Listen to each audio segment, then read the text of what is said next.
Greetings everyone, welcome to Nerd Scrolls. Today I'm going to be reviewing the class that you guys voted for most on the straw poll that was in the last video. The one that has won is the Ninja Naruto class that has won by 3 votes.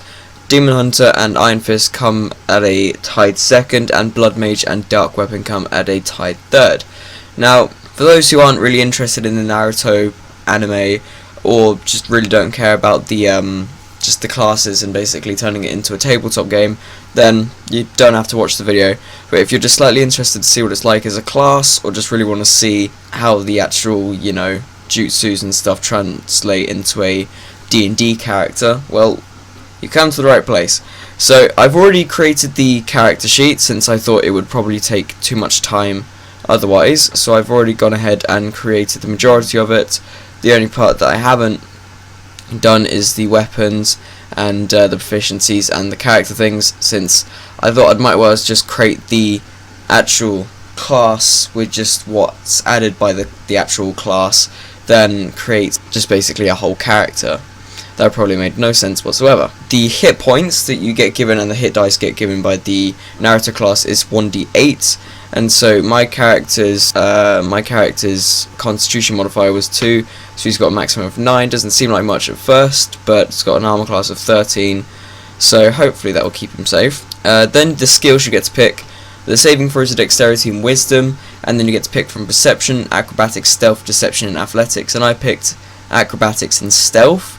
And then what they've done for the equipment is they've given you half of D&D lore and half of Naruto lore, so you can have 20 darts or 20 kunai, a longsword or a katana, thieves tools or ninja tools. So it can kind of allow you to mix it between what you'd find in D&D and what you'd find in Naruto. I kind of like that because it seems a bit out of place for like a ninja to have a longsword where you'd find him have a katana and stuff.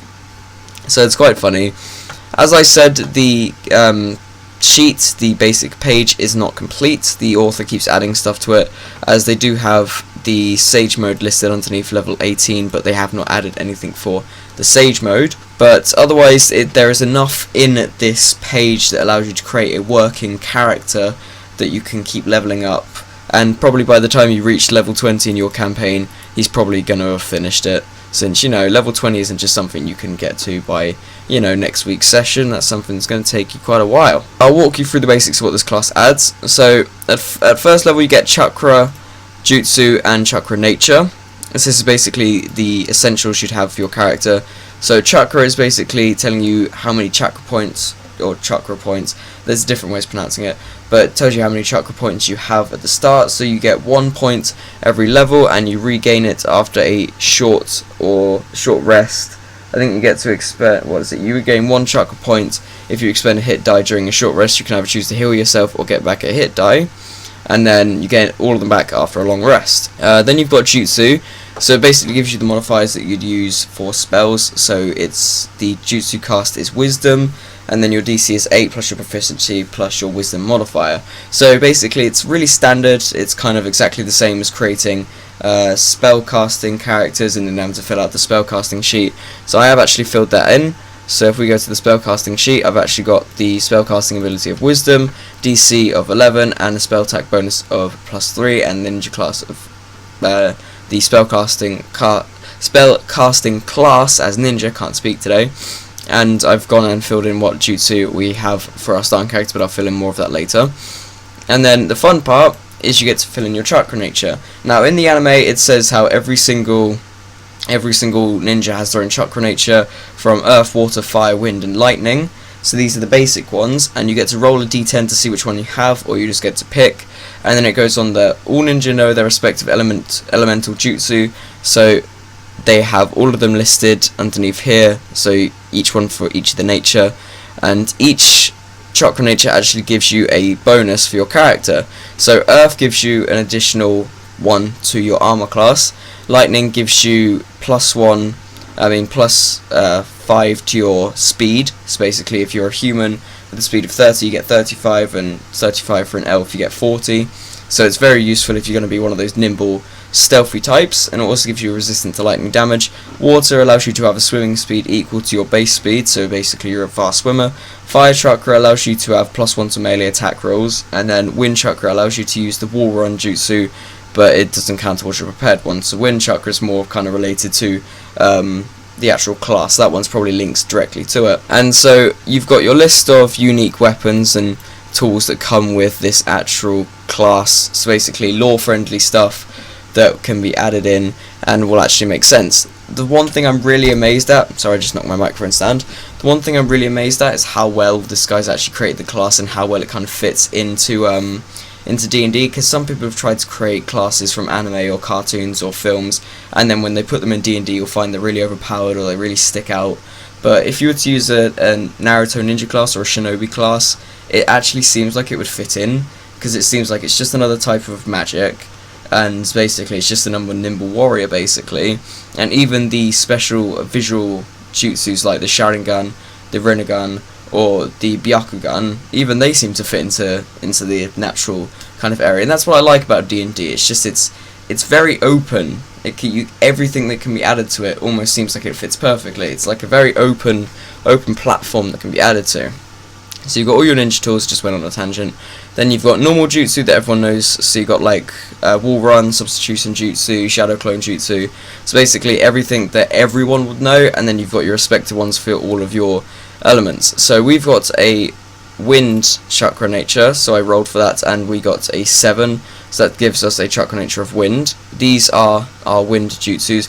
Some have more than others. That's basically just relates back to the anime and stuff. So I think the one that has the most is water jutsu has quite a lot, earth has quite a lot, and lightning and fire seem to be, lightning, wind and fire seem to be one that lacking a few. But as I said, they're going to be added. So the one thing that homebrew classes is not all of them are complete, and they're going to keep having stuff added to them. And one thing I would like to note, if anyone goes into it, I'm actually just going to quickly zoom back up and head back to the homebrew page. One thing you have to note is that if you go into your classes and say you've picked the Gunslinger variant 2, it may not be in this part, because this is for complete classes. As it says, classes without improving, reviewing or removing templates present. So if it's a finished, absolutely complete class, it will be here.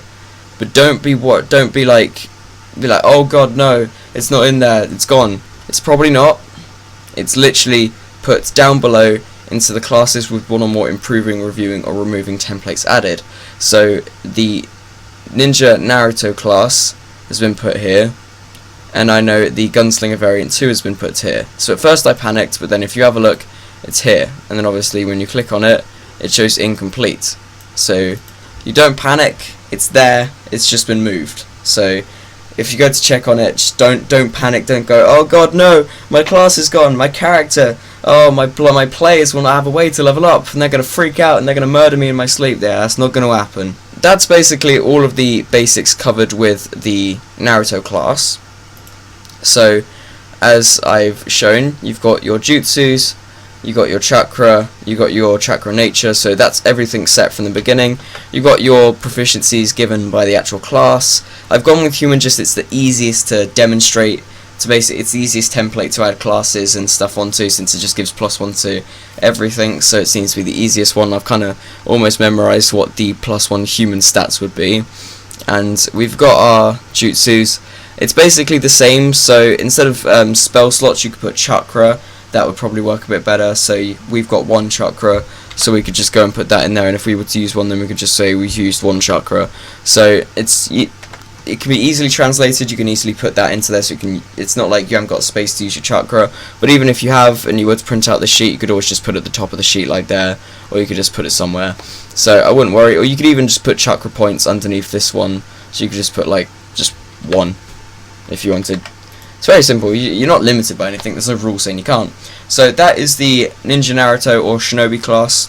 I hope you all enjoyed this. If you want to see more homebrew classes, or if you look through the website and you find one you want me to cover, or if you want me to do more straw polls so you guys can pick what you want to watch, or I might even do that later on, not just for homebrew classes but for different videos, or maybe some games to cover, or basically just a bunch of ideas and you guys pick which one sounds coolest to you guys, because then that doesn't make me then have to do a second guess, think like, oh, they're gonna like this, they're gonna like that. Nah, you guys can pick what you want to watch. It's like a very open communication channel. So if you want to watch something, you just say it and I'll try and make it happen.